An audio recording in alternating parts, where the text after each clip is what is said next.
boss out to the pack. It is Pack here, AKA your mama's best friend, your daddy's worst nightmare. in NBA 2K23. The game has dropped. I'm going to show you the entire roster, go over the ratings of every single NBA team, and tell you what I think about the changes for the brand new game. If you like this kind of content, please join the pack and subscribe. I do a lot of it every single day, so please join up. Let's get the video started. Starting off with the Philadelphia 76ers. We have the best player in Joel Embiid, 96 overall, one of the highest rated players in the NBA, who was in the MVP conversation, so it makes sense. You have James Harden, who's going to be the second best player, who's not in the 90 overall club. James Harden definitely had a slower year compared to the rest of his years in his career, and I do think dropping him under 90 overall is fair, considering his main game is offense, and when he's a little inefficient and he's not good at defense, it makes sense.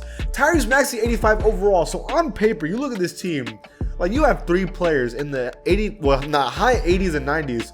This is a championship level team because you still have Tobias Harris, you still have PJ Tucker, still have Melton, Montrezl Harrell's on this team, Thibault. Like, this team is stacked, and like they absolutely can make a run. This is a good team. The next team is the Milwaukee Bucks. Giannis Antetokounmpo is a 97 overall. This is the highest rated player in the entire game. No one has a higher rating than Giannis. This is awesome. This is awesome to see. He's the Shaq of our era, in my opinion. Obviously other players that can do more skill-wise, but when it comes to winning and being dominant, Giannis can probably do that better than anybody right now. Jrue Holiday is the second best player with Chris Middleton. I do think Chris Middleton's probably the second best player over Jrue Holiday. And Brook Lopez at an 80. I'm surprised he's at an 80 because he's been hurt. He hasn't been as good as an 80 lately, but he's still pretty good, and I can see it. Bobby Portis is at 80 as well. This is also a championship level team who added jingles. There's some stuff here. The next team is the Chicago Bulls. 89 overall, DeMar DeRozan. 88, Zach LaVine. Vooch, 83. Lonzo, 82, who's going to have a healthy season hopefully this year. His number one attribute is basketball IQ is crazy. And Andre Drummond, 79 overall, with some players like Caruso at a 77, which is a little low. I mean, his year wasn't that bad. I don't know why they dropped him to a 77. That's kind of crazy. But that is the ratings. I do think Zach LaVine could maybe be tied with DeRozan, but that's just me. The Cleveland Cavaliers. This is the weird one. Because Donovan Mitchell, 88 overall. The best player on the Cavs that had a good team with Darius Garland, 87. I will say they're going to be very bad on defense together. Jared Allen, 85. Mobley, who's going to be even better than an 84 next season.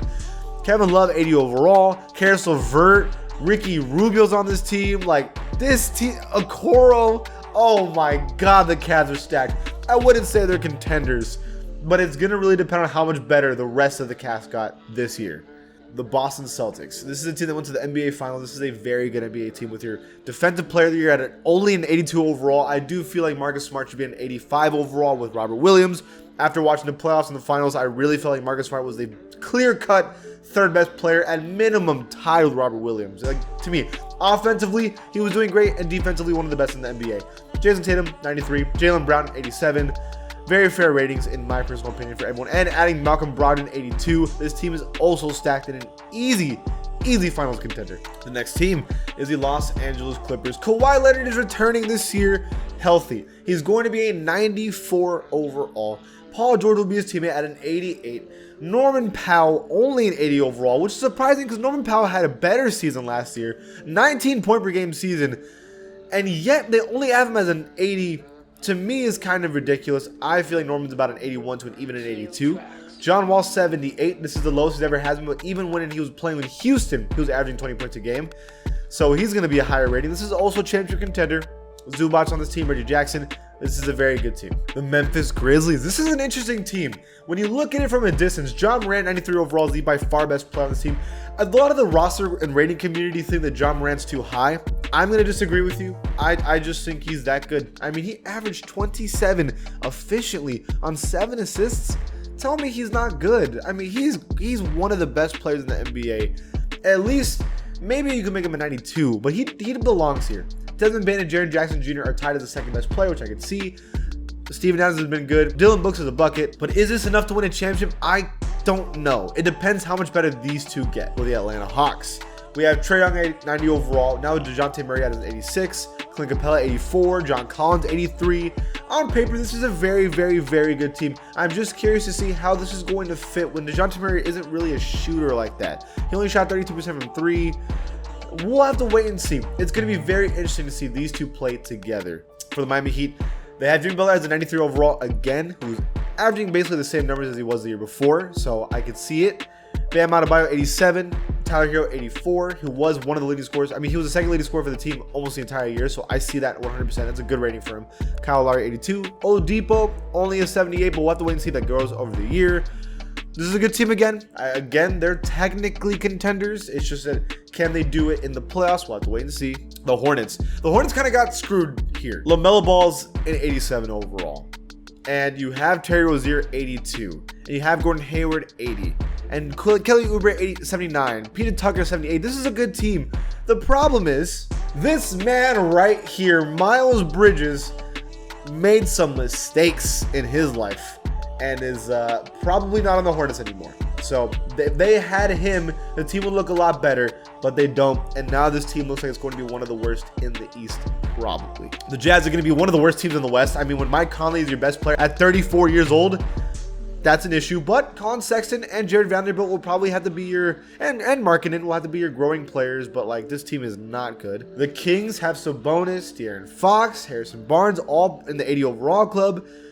And I really think Keegan Murray has a great chance of being Rookie of the Year. In my personal opinion, I think he's really good. So I think they could sneak a play-in game appearance, but we're going to have to wait and see. The Knicks. The Knicks are funny because I thought they had a pretty, okay offseason. I thought that they had an issue last year, and I thought that they fixed those issues. But you look at this team on 84 overall RJ Barrett, 83 overall Jalen Brunson, 82 Julius Randle, Mitch Robinson's 81, Derrick Rose is just coming back 81, quickly 77. You look at this team from a distance, and rating-wise, this isn't a fantastic team.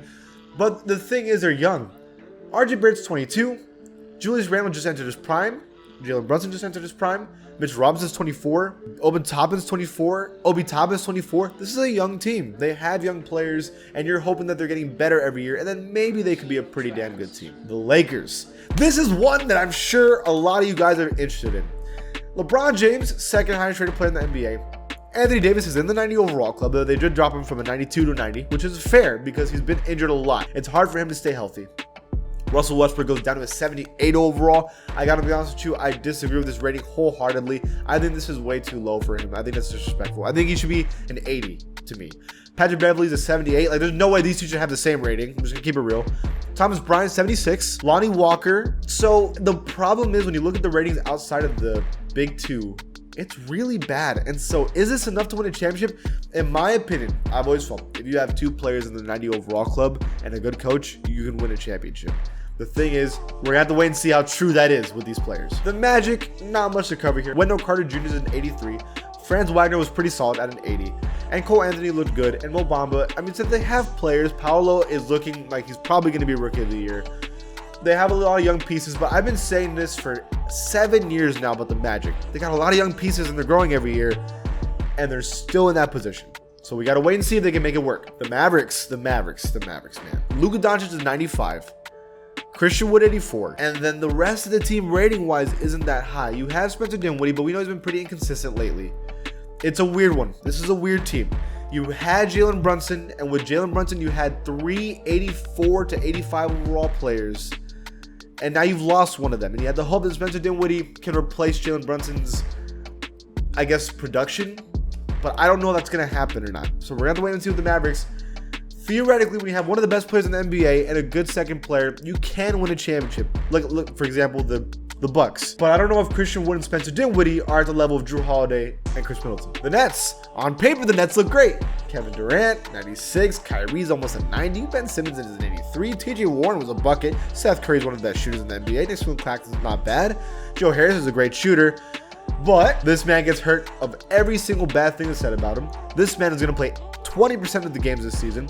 This man might not even play this season because he's still just not ready. TJ Warren still might get hurt. So you have so many issues with this team. On paper, they're great, but that doesn't mean anything on paper. The Nuggets.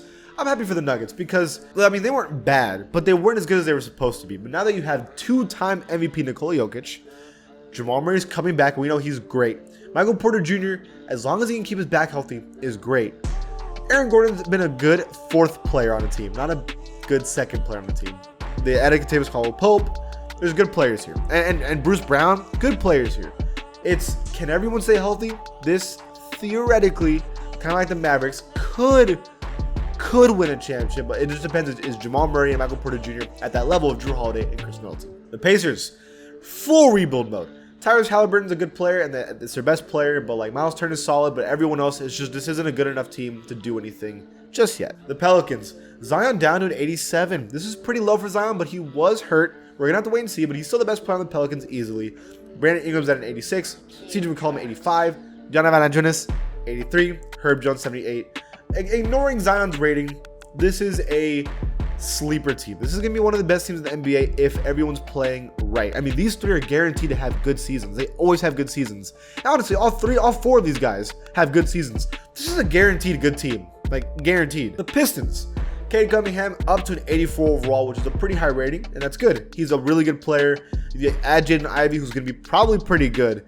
Saddiq Bey, 80 overall. I don't know if he's going to stay there or get better or worse. He's going to be around this rating, I think. This team's obviously not going to make the playoffs. Probably not. Who knows, right? But they're probably not. But they're definitely improving, and the thing is they're young. There's a clear direction this team is going to, and that's growing their young talent of all 3 of these guys. And then Isaiah Stewart. You have a bunch of players, and they're going to keep getting better picks and keep drafting correctly. And in a couple years, who knows? The Raptors. I think the only thing, I mean, I'm showing you these ratings right now, but the only thing that really matters right now is to say that if Scotty Barnes gets as good as we know he can be, this team is going to be very, very good because you already have Pascal, who's been great. Fred VanVleet's been a bucket. OG is pretty solid. Gary Trent Jr., I still feel like should be an 80 overall to this day, but whatever. Scotty Barnes, if he goes up to like an 88 overall, this is a scary team. The Rockets, there's not much to say. Jabari Smith is going to be good. Kevin Porter Jr. has moments. Jalen Green's going to be good, but they're young. It's kind of similar to the Pistons. It's like they have a clear direction they're going, and right now they're not going to be good. And they give Sengun the go-ahead to be the main like center. We're going to have to wait and see how this team goes. The Spurs, okay. The Spurs decide to go full rebuild. They let go of DeJounte Murray, and yeah. Keldon Johnson's our best player, 22 years old, big body. He's going to have a pretty good year this year. He averaged 17 last season. Expect him to average like 21 to 22 this season because no one else on this team is going to be able to score like he can. Jakob, they decided to keep. Jakob's a great defender. It's just that the scoring wise is not what it used to. I mean, he had a way better scoring season this year at 13.5 points per game compared to last season. He's getting better, and he's only 26, so who knows? But we're going to have to wait and see with him. Devin Vassell looks pretty solid. We have some stuff here, but we're definitely, rating-wise, we are the worst team in the NBA. The Suns. The Suns on paper are a fantastic team with Booker, Paul, Ayton, Bridges, Johnson. Everyone here is great. It's just, can they get it together and win a championship this year? Chris Paul's only getting older. We're going to have to wait and see. But they did give Devin Booker a higher rating than Chris Paul. Thank you, 2K, for listening. The Thunder. SGA, Josh Giddey, great players, but Chet Holmgren is injured for this season. So we're not even going to see how he turns out. This is going to be another rebuild year for the Thunder, sadly. It is what it is. The Timberwolves have a really high rating team of Karl-Anthony Towns, who's an 89 overall. Rudy Gobert, 88. Then you have Anthony Edwards, who's an 86, who's probably going to end up being like an 89. D'Angelo Russell's 82. Kyle Anderson's a great pickup. Taurean Prince, Naz Reid, McDaniels, Powell. This team is guaranteed playoffs this year, no question. And then the Blazers, an interesting one. You have Dame as an 89 overall, one of the best point guards in the NBA. He probably should be a 90 overall, for just being honest with ourselves, but whatever. Jeremy Grant, 82 overall, 20 point per game score, is now going to be his number 2. Nurkic has been having good seasons lately. Anthony Simons, 17 points per game last season, is better than an 80 overall. Josh Hart was having a good season. I think they got Damian Lillard a bunch of great role players. Is that enough to win a championship in the West? Probably not. Our NBA champions, Steph Curry, 96, one of the highest in the NBA. You could even argue should have been a 97. Andrew Wiggins, 84, the second best player on the team.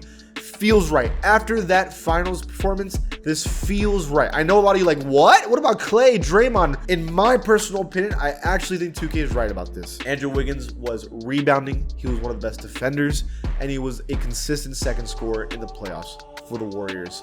17 points per game efficiently. I think he played very good. I know that Clay averaged more points, but Clay's clearly lost a little step since his injury. At the end of the year, I wouldn't be surprised if Clay is the second best player on this team. But as of today, Wiggins was the better player.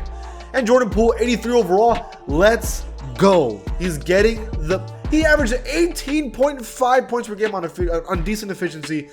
He deserves this rating. This is such a cool team to see. I'm happy for them. And then finally, the Wizards. You have Bradley Beal, 87. You have Kristaps, 85. Kuzma, 81. Kuzma had a good year last year at 17 points per game efficiently. Who knows? Monte Morris is solid. Will Barton's not bad. Gafford was pretty good. Who knows? Because this team can make the playoffs. Absolutely. It depends on if Porzingis can stay healthy and contribute. This could be a good team. Okay, boys? Those are the ratings and rosters of everyone. What do y'all think about these teams? Leave it in the comments below. And if you like this channel, please give it a sub. I'll see you guys next time.